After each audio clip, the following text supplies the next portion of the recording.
Well, good afternoon, everyone.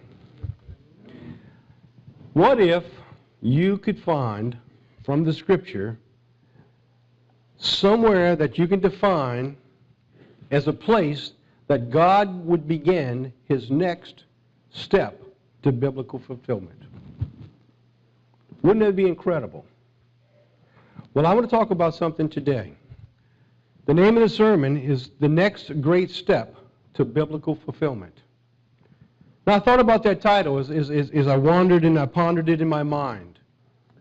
How can I make a statement like that, and how would we know? So I decided to let you make a decision on your own. So there you have a question mark.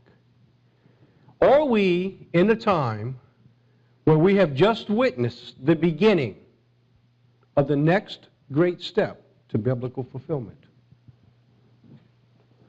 How would you know? As you go back through Scripture and you try to find places that God began His movement, it's very hard to define that. A few weeks ago when I gave a sermon, we were talking about the displacement of God from our society. Where did it begin? Well, I went back and I began to lay it out as best I could understand way back into the mid-20s, if you remember, when we began to see the monkey trials, as they labeled it back then, when America allowed to be brought in evolution to compete against creationism and being allowed to be taught to our children. If someone back then would say, well, listen, if we allow this step, quiet, remote, unassuming, to come into our system, the next thing that's going to happen is we're going to be rejecting God from our society.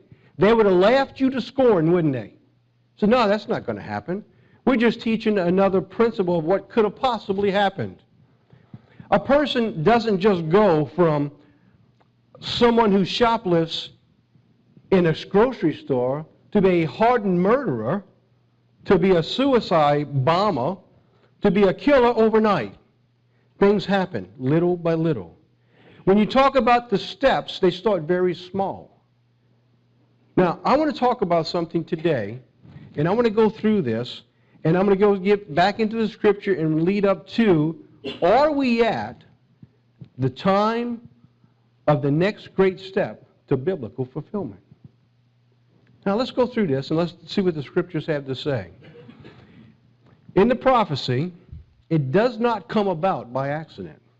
God's hand divinely guides what He wants done. Now, I thought about this also. People say, well, if God's hand is guiding and directing everything, then we have no freedom of thought.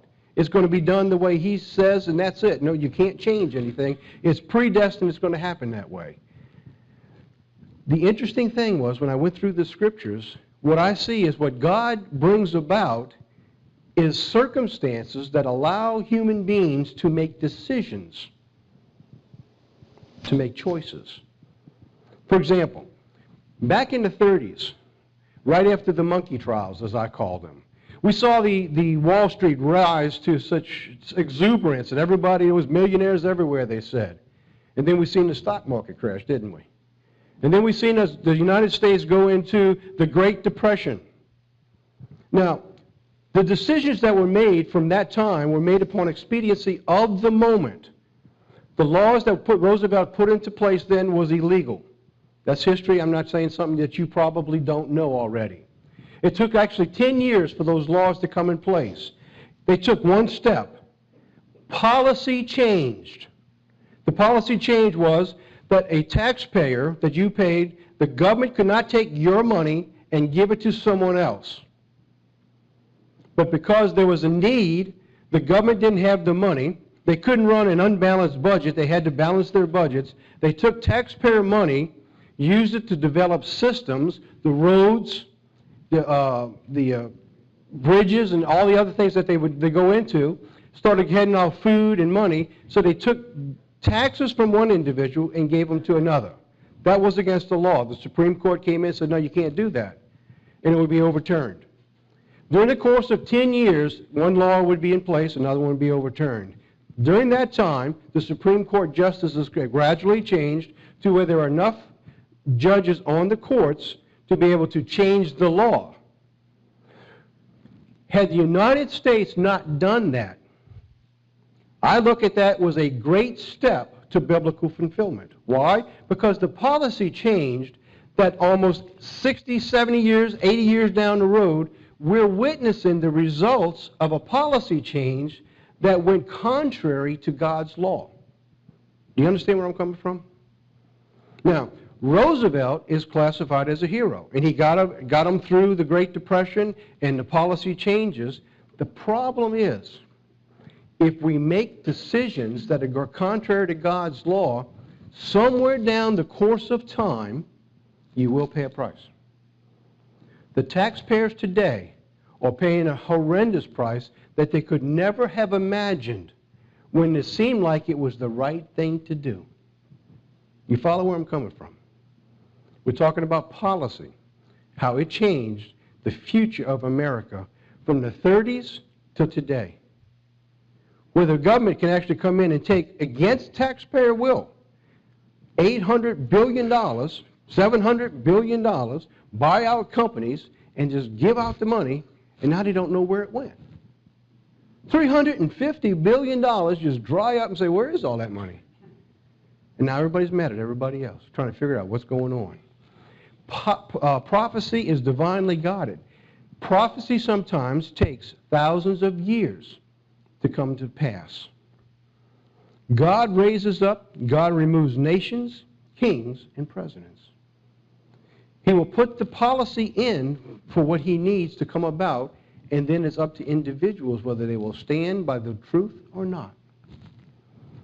At every turn, at every single turn throughout history, where God was about to begin a prophetic movement, Satan was there attempting to stop God's plan. Now, this is a sub-theme. I want to bring this out, and I want you to keep this in your mind throughout this entire sermon. At every point that God's plan is in place, Satan is there. We must never forget that. This nation does not believe that simple. If I stopped right now, my sermon would be finished, and I would be satisfied with the point of saying, listen, if you remember this, that no matter what you do, Satan is there to try to stop you, if you're trying to do God's will. If there was one way to get that across to America, but see, America doesn't want to believe that. They believe they have taken God and separated him now. He's out in this little box, and we will call upon him when we need him, and we will deal with our nation now without God.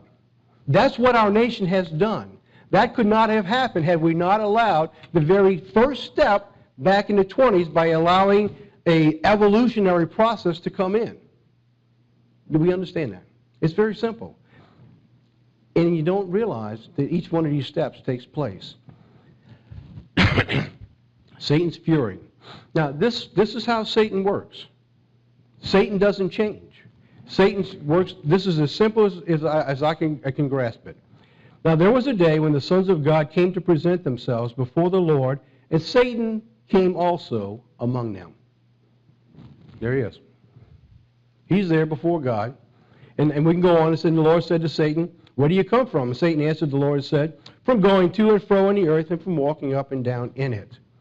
Satan spends his time doing what? Going to and fro to do what? 1 Peter 5:8 tells us exactly what he does.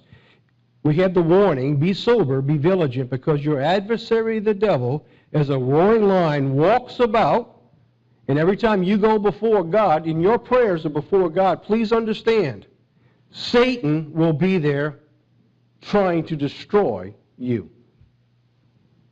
He has one goal in life, to destroy God's plan. As a roaring lion walking about seeking whom he may devour. Now, that's the sub-theme to the sermon today. Wherever God has his plan in place, Satan is there to destroy it and destroy God's people. Satan was there at creation, at the birth of mankind. Satan was there. In Genesis 3:1 says, now the serpent was more subtle than any beast of the field which the Lord had made. And he said unto the woman, yea, has God said, you shall not eat of every tree of the garden? You know the story. I'm trying to point out something here. at the birth of creation of mankind, Satan was there. And you know the story, so let me go on for time's sake. The serpent said to the woman, "You shall not surely die, for God does know that in the day you eat thereof your eyes shall be opened, and you shall be as gods, knowing good and evil." Satan was there at the birth of Moses. I wanted to use this because it's important. At the birth of Moses, what took place? Do you remember how Pharaoh said to kill all the newborn male babies at that time? Satan seems to have a special interest at the birth, at the beginning of God's plan. At the next step of whatever God's plan is at that particular time, Satan wants to get in there at the beginning to try to thwart it.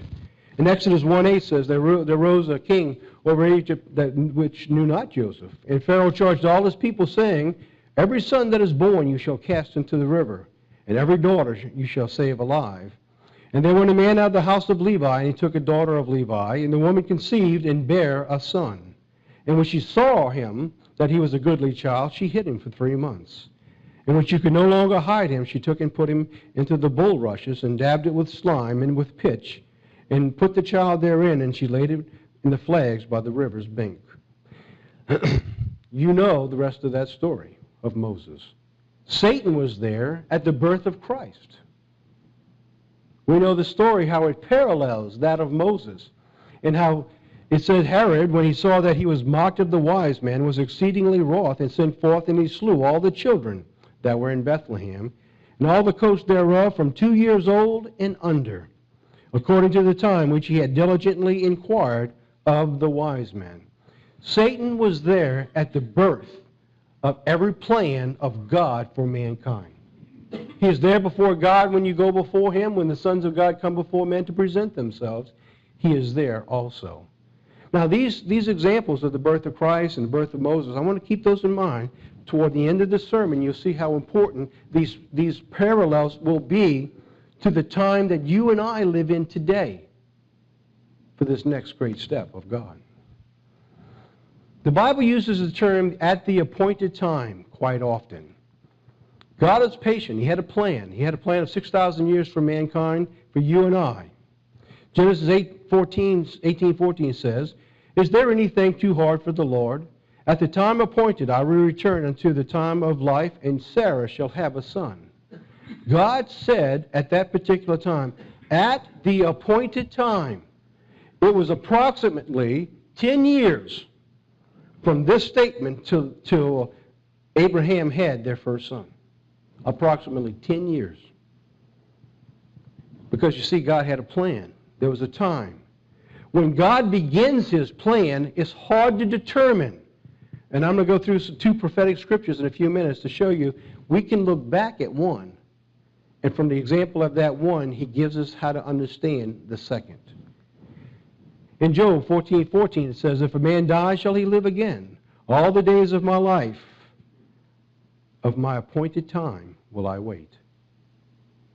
So I've got a few of these. I just wanted to write these down. And when you get your DVD, you can be in your computer, and you can pause it, or your TV, and you can stop and you go back and look at these appointed times.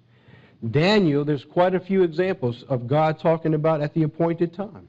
And he said, "Behold, I will make you know what shall be in the last end of the indignation, for at the time appointed the end shall be." See, God has a plan. And that time is an appointed time for God. Daniel 10 verse 1 says, "In the 3rd year of Cyrus the king of Persia, a thing was revealed unto Daniel, whose name was called Belteshazzar. And the thing was true, and the time appointed was long." See that when he gave him this example, what he was telling Daniel is that this is going to be a long way off. At the appointed time.